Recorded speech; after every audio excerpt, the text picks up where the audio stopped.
Sir നമസ്കാരം. കുംഭമേള ഇങ്ങനെ വലിയ വിജയത്തിലേക്ക് പൊയ്ക്കൊണ്ടിരിക്കുകയാണ്. UP സർക്കാരിൻ്റെ ഒരു സംഘടനാ മികവും ഒക്കെ നമ്മളതിൽ കാണുന്നുണ്ട്. ആക്ഷേപിച്ചവരെല്ലാം ഗംഗയിൽ വന്ന് കുളിച്ച് മോക്ഷം നേടി തിരിച്ചു പോകുന്ന ഒരു കാര്യവും നമ്മൾ ശ്രദ്ധേയമായി തന്നെ പരിശോധിക്കേണ്ടതുണ്ട്. ഇപ്പോൾ DK ശിവകുമാറും മകളും എത്തിയിരിക്കുന്നു. ദിഗ്വിജയ് സിംഗ് എത്തി കുളിച്ച് മടങ്ങിയിരിക്കുന്നു. വലിയ ആത്മനിർവൃതിയാണ് എന്നാണ് DK ശിവകുമാറും മകളും ഫേസ്ബുക്കിൽ അല്ലെങ്കിൽ സോഷ്യൽ മീഡിയയിൽ അവർ കുറിച്ചത്. അങ്ങനെയാണ്.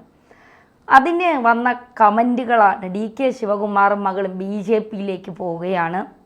അതായത് കുംഭമേളയിൽ ഏത് നേതാക്കൾ എത്തിയാലും അവരൊക്കെ BJPക്കാരായി മാറുന്നു. ഇപ്പോൾ ഖാർഗെ പറയുന്നു ദാരിദ്ര്യം മാറുമോ എന്ന് ചോദിച്ചു.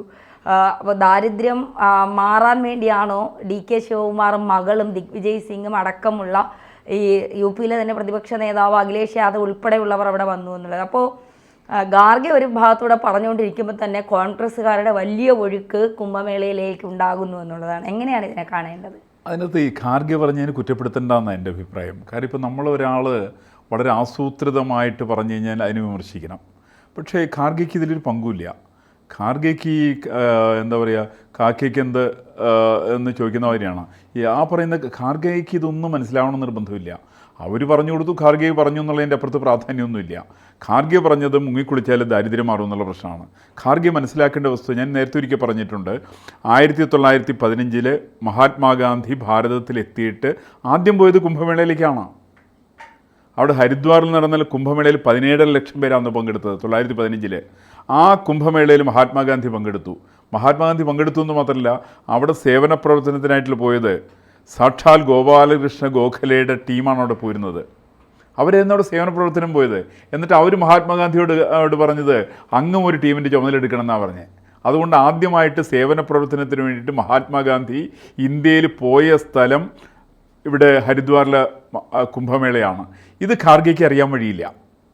കാര്യം ഇപ്പോൾ കോൺഗ്രസ്സുകാരൻ ചരിത്രം പഠിക്കണം എന്നൊക്കെ പറഞ്ഞാൽ ആവശ്യമില്ലാത്ത പണിയാണത്. അപ്പോൾ കോൺഗ്രസ്സുകാരൻ ചരിത്രം പഠിച്ചിട്ടില്ല. കുംഭമേളയിൽ മഹാത്മാഗാന്ധി പോയവർ അദ്ദേഹത്തിന് അറിയില്ല. ഇപ്പം ഇതൊക്കെ കൊണ്ട് അദ്ദേഹം പറഞ്ഞു എന്ന് മാത്രമേ ഉള്ളൂ. സമാനമായുള്ള രീതിയിൽ തന്നെയാണ് സാധാരണ കോൺഗ്രസ്സുകാരെ ട്രോളുന്നത് ശിവകുമാറിനെ. ശിവകുമാർ മാത്രമല്ല, ഇവരെന്താ അറിയാത്തൊരു വേറൊരു വസ്തുതയുണ്ടല്ലോ. 2018 കുംഭമേള ഉണ്ടായിരുന്നു പ്രയാഗ്രാജിൽ. ഞാൻ ആ കുംഭമേളയിൽ പോയിരുന്ന ആളാണ്. അവിടെ വന്ന വേറെ ആൾ ഇദ്ദേഹത്തിൻ്റെ സഹോദരി പ്രിയങ്ക ഗാന്ധിയാണല്ലോ. അവർ വയനാട്ടിൽ നിന്നുള്ള MP അല്ലേ. അന്ന് അവർ വന്നിട്ട് നമ്മൾ എല്ലാവരും ഒരു ചിത്രം മലയാള മനോരമയ്ക്കകത്ത് വന്നിരുന്നു കേരളത്തിൽ. അവരവിടെ ഗംഗാതീരത്ത് ഗംഗയിൽ നിന്ന് വെള്ളമെടുത്ത് ഒരു കുടുന്നയിൽ വെള്ളമെടുത്തിട്ട് വായിലൊഴിച്ചിട്ട് അത് മനോഹരമായിരിക്കുന്നു എന്ന് പറഞ്ഞു. എന്ന് വെച്ചാൽ തൻ്റെ അച്ഛനും തൻ്റെ മുത്തച്ഛനും തൻ്റെ അമ്മൂമ്മയൊക്കെ ഭരിച്ച കാലത്ത് അവിടെ കുംഭമേള നടക്കുന്ന സമയത്ത് മാത്രമല്ല ഒരു സമയത്തും ഗംഗയിൽ ഗംഗയിലൊന്നും മുങ്ങാൻ സാധ്യമല്ല. അത്രയ്ക്ക് അഴുക്കാണ് ഗംഗ. അങ്ങനെ പോകാൻ സാധ്യമല്ലാതിരുന്ന ഗംഗയിലേക്കാണ് ഇവർക്ക് പ്രിയങ്ക ഗാന്ധിക്ക് അവിടെ ചെല്ലാൻ സാധിച്ചു. അവിടെ നിന്ന് വെള്ളം എടുക്കാൻ സാധിച്ചു, വായിലൊഴിക്കാൻ വേണ്ടി സാധിച്ചു. അപ്പോൾ ഒരു സ്വാഭാവികമായിട്ട് അവർ കോൾമയർ കൊണ്ടിട്ടുണ്ടെങ്കിൽ അതിന് അത്ഭുതപ്പെടാനില്ല. മുൻകാലങ്ങളിൽ സാധ്യമല്ലായിരുന്നു. ഇതിവിടെ കോൺഗ്രസ്സുകാരൻ അറിയില്ല. കാരണം ഈ കോൺഗ്രസ്സുകാർ പത്രം വായിക്കുക, കോൺഗ്രസ്സുകാർ പത്രം വായിക്കില്ല, കോൺഗ്രസ്സുകാർ ഒരു പുസ്തകം വായിക്കില്ല. പല പുസ്തകങ്ങളും അവർ ചർച്ച നടത്തുന്നത് പുസ്തകത്തിൻ്റെ പുറംചട്ട വായിച്ചുകൊണ്ടാണ്. അങ്ങനെ പുസ്തകത്തിൻ്റെ പുറംചട്ട വായിച്ചുകൊണ്ട് സംസാരിക്കുന്ന ഒരുപാട് കോൺഗ്രസ്സുകാർ എനിക്കറിയാം. അങ്ങനെ സംസാരിക്കുന്ന ആളുകളാണ് ഖാർഗെക്ക് അഡ്വൈസ് ചെയ്യുന്ന ഇത്തരത്തിൽപ്പെട്ട ആളുകളാണ്. കുംഭമേളയ്ക്കകത്ത് ഒരു രാഷ്ട്രീയവും ഒരു കാലഘട്ടത്തിലും ഇല്ല. കാരണം കുംഭമേളയ്ക്കൊരു ദീർഘകാല പാരമ്പര്യമുണ്ട്. ആയിരക്കണക്കിന് വർഷങ്ങളുടെ പാരമ്പര്യമാണ് കുംഭമേളയ്ക്കുള്ളത്. ഈ കുംഭമേള ഇന്ത്യയിൽ പ്രധാനപ്പെട്ട 4 സ്ഥലങ്ങളിൽ കുംഭമേള നടക്കുന്നുണ്ട്. അവിടേക്ക് 10,000-കണക്കിന് ആളുകൾ സ്ഥിരമായിട്ട് എത്തിക്കൊണ്ടിരിക്കുന്നുണ്ട്. ഒരു സ്ഥലത്ത് 6 വർഷത്തിലൊരിക്കലാണ് വരിക. 12 വർഷം കൂടുന്ന സമയത്ത് മഹാകുംഭമേള വരും. ഇതൊക്കെ എല്ലാ കോൺഗ്രസ്സുകാരും പഠിച്ചിരിക്കേണ്ട വസ്തുതയാണ്. പിന്നെ ഇവർ മനസ്സിലാക്കേണ്ട വേറൊരു വസ്തുതയുണ്ടല്ലോ. അവിടെ ഉത്തർപ്രദേശിൻ്റെ മുഖ്യമന്ത്രിയായിരുന്ന കൈലാസ് ത്രിപാഠിയുണ്ട്, കമലാവതി ത്രിപാഠി. അദ്ദേഹം ഇടയ്ക്ക് സെൻട്രലിൽ HRD മിനിസ്റ്ററായിരുന്നു, മാനവ വിഭവശേഷി വകുപ്പ് മന്ത്രിയായിരുന്നു, കാശിക്കാരനായിരുന്നു. ഇപ്പോൾ നമ്മുടെ നരേന്ദ്രമോദിയൊക്കെ വരുന്നതിന് മുമ്പ് വളരെ കാലം മുമ്പായിട്ട് ദീർഘകാലത്തോളം വാരണാസി നിയോജകമണ്ഡലത്തിൽ പ്രതിനിധീകരിച്ചത് ഈ കമലാവതി ത്രിപാഠിയാണ്. അദ്ദേഹത്തിൻ്റെ മകനും പിൽക്കാലത്ത് അവിടെ എവിടെ നിന്നിട്ട് പാർലമെൻറ്റ് മെമ്പറൊക്കെയായി. ഈ ത്രിപാഠി അവിടെ സ്ഥിരമായിട്ട് കുംഭമേളക്കാരനാണ്. സകല കുംഭമേളയിൽ നടക്കുന്നത്. ഞാൻ കുംഭമേളയിൽ നേരിട്ട് ഐ വിറ്റ്നസ്സാണ് കമലാവതി ത്രിപാഠിയുടെ. ഇത് കോൺഗ്രസ് തന്നെ അറിയാത്തതിൽ അവരെങ്ങനെ കുറ്റപ്പെടുത്തുക? കാരണം കോൺഗ്രസ്സുകാരനത് പറഞ്ഞു, അല്ലെങ്കിൽ ആരെങ്കിലുമൊക്കെ പറയുന്നത് ഈ പറയുന്ന ആളുകൾ ആരും കുംഭമേളയിൽ പോയിട്ടില്ല.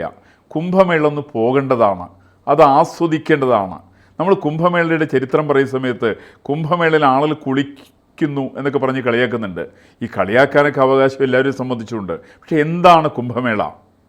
അവിടെ വരുന്ന 10,000 അത് മഹാത്മാഗാന്ധിയെ കുറിച്ച് പറഞ്ഞത്, എനിക്ക് കുംഭമേളയിൽ വിശ്വാസമുണ്ടായിരുന്നില്ല, പക്ഷേ ഞാനിവിടെ ഹരിദ്വാറിൽ ചെന്നിട്ട് 17 ലക്ഷം ആളുകൾ ഒരേ വിശ്വാസത്തിൻ്റെ പുറത്തൊരു സ്ഥലത്ത് വന്നിട്ട് മുങ്ങിക്കുളിക്കുന്ന കാണുന്ന സമയത്ത് അതിലെന്തോ ഒരു അത്ഭുതമുണ്ടെന്ന് എനിക്ക് തോന്നി എന്നാണ് മഹാത്മാഗാന്ധി പറഞ്ഞത്. ഇത് മഹാത്മാഗാന്ധി ജീവചരിത്രം വായിക്കാൻ പറയും കോൺഗ്രസ്സുകാരോട്. ആ കോൺഗ്രസിൻ്റെ കാരനോട് അതിൻ്റെ പേജ് നമ്പർ എൻ്റെ സംശയമുള്ളത് 176 180 വരെയുള്ള പേജുകളിലാണ് അത് പറഞ്ഞിട്ടുണ്ട്. കുംഭമേള എന്നതിന് ഹെഡിങ് കൊടുത്തിരിക്കുന്നത്, അതിനകത്ത് പറഞ്ഞിട്ടുണ്ട്. ഇത് എല്ലാ കോൺഗ്രസ്സുകാരനും മഹാത്മാഗാന്ധിയുടെ ജീവചരിത്രം വായിക്കണം. ആ ജീവചരിത്രത്തിൽ അദ്ദേഹം പറഞ്ഞിട്ടുണ്ട്. അപ്പം അങ്ങനെയുള്ള കുംഭമേള ഒരിക്കലും ഒരു വ്യക്തിപരമായുള്ള വിഷയമല്ല. അവിടെ ശിവകുമാറിന് പോയിട്ട് മുങ്ങിക്കുളിക്കാം, വി ഡി സതീശന് പോയിട്ട് മുങ്ങിക്കുളിക്കാം, സുധാകരന് പോയിട്ട് മുങ്ങിക്കുളിക്കാം, അല്ലെങ്കിൽ രാഹുൽ ഗാന്ധിക്കോ പ്രിയങ്ക ഗാന്ധിക്കോ മുങ്ങിക്കുളിക്കാം. ഇതിനകത്തുനിന്നൊരു യാതൊരു പ്രാധാന്യമില്ല. കാരണം ഇതെല്ലാം തികച്ചും വ്യക്തിപരമാണ്. പക്ഷേ കുംഭമേളയെ സംബന്ധിക്കുന്ന പ്രദേശത്തിൻ്റെ പ്രത്യേകത, ഒരു സമയത്ത് കുംഭമേള ഭാരതീയരെ സംബന്ധിച്ചൊരു ഭാരമായിരുന്നു. കാരണം ആ സ്ഥലത്ത് കുളിക്കാൻ പറ്റില്ലപ്പാ, അവിടെ അത്രയ്ക്കും അഴുക്കായിരുന്നു. ഇന്ന് നരേന്ദ്രമോദി സർക്കാർ അധികാരത്തിലെത്തിയതിനു ശേഷമാണ് ആ കുംഭമേള നടക്കുന്ന സ്ഥലം മാത്രമല്ല മുഴുവൻ ഗംഗാ തീരവും ഗംഗാ നദി തന്നെ വൃത്തിയാക്കിയത് ഈ സമയത്താണ്. നമ്മൾ ഇദ്ദേഹത്തിൻ്റെ പുസ്തകമുണ്ട്, എം ടി വാസുദേവനായരുടെ വാരാണസി ഉണ്ട്.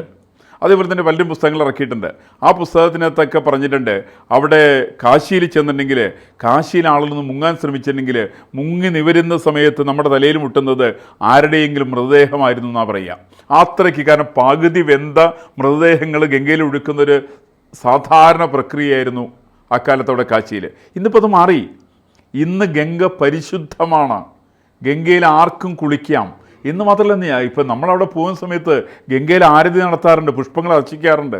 ഈ പുഷ്പാർച്ചന നടത്തിയിട്ട് നമ്മൾ പാത്രത്തിൽ ആ പുഷ്പങ്ങൾ ചെറിയൊരു കവുങ്ങിൻ്റെ തട്ടാണത്, അതിനകത്ത് അങ്ങോട്ട് ഒഴുക്കി കഴിഞ്ഞിട്ടുണ്ടെങ്കിൽ ഏകദേശം ഒരു 3 മിനിറ്റ് കഴിയുന്ന സമയത്തേക്ക് അതവിടെ വന്നൊരു കൂരി അങ്ങോട്ട് എടുക്കുന്നൊരു സംവിധാനം അവിടെയുണ്ട്.